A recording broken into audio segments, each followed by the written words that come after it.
guys, what's going on? It is Ash here coming at you today in Clash Royale. A few days ago, I shared my balance change wish list. Now for you guys, I have the real balance changes that are coming inside the game on April 1st, which is Monday, the next Monday from the time of this video. So if you want the news as soon as it's available on any update information, we'll have a big update in April, by the way, guys, or any balance change information, make sure you subscribe and ring that bell. I'm always first to the scene with this news for you guys. So starting out with only 6 cards, by the way, in this balance update, but some of them are rather surprising. Let's start out with one of those surprising cards. You probably noticed it on the thumbnail. That's right, it's the Witch. Witch is getting a buff. Witch is going to spawn 3 skeletons when she dies now. Kind of like the Night Witch spawns bats. Well, they want to create a consistent mechanic among both of the Witch cards to where she spawns 3 skeletons after she dies, which is actually a pretty decent buff because how many times have you been playing against a Witch and your tower kind of just finishes her off, but her skeletons are still there to be dealt with? Now there'll be 3 more skeletons after you kill her as well.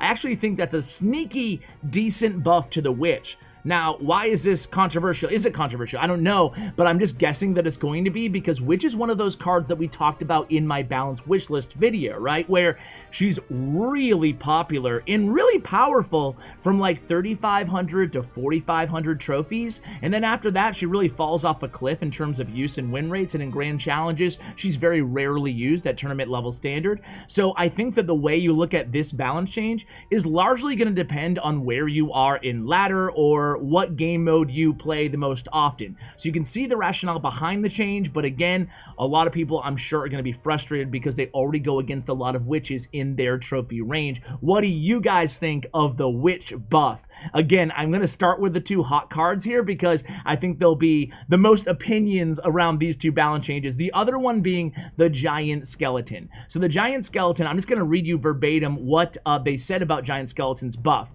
First attack will be faster from 0.5 seconds to 0.3 seconds. Also, his mass will be increased from 15 to 18. That basically means he'll be more difficult to move or to push out of the way. Say he's going same lane as a giant, kind of the Giant Skeleton moves out of the way behind the heavier mass of the giant. That will no longer be the case as it is right now. So they're changing the mass on that card.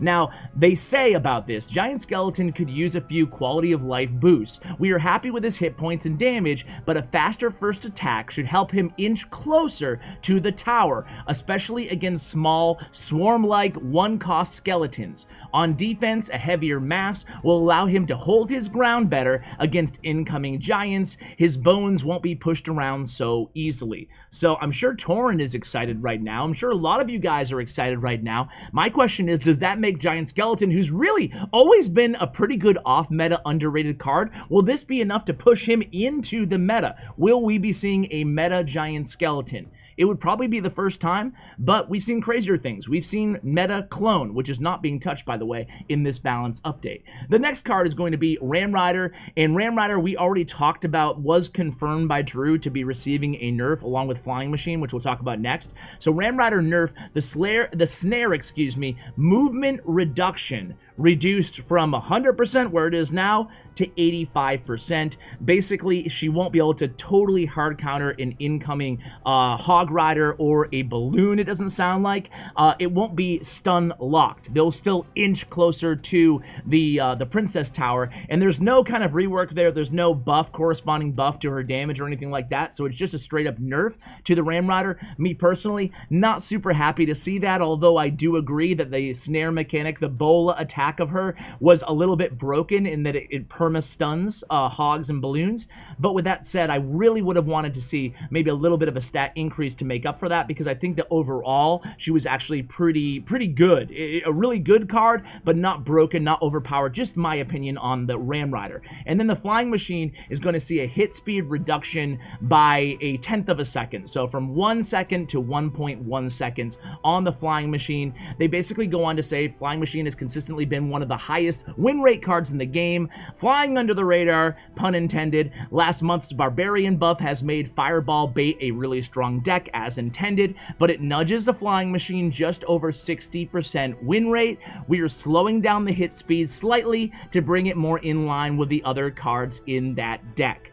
Again, a nerf that I'm not a huge fan of personally. I think the Flying Machine was good, solid win rate, but the use rates weren't that high on Flying Machine. So in my opinion, could have gone without this nerf, but I don't think it's the end of the world, I guess. How do you guys feel about the Ram Rider and the Flying Machine? And then finally, the last two cards in this balance update. I'm going to start with the Goblin Hut. Goblin Hut is going to be receiving a buff, largely to combat Lava Hound decks and beatdown decks right now. So it's going to be taken from 11 total goblins to 12 total goblins.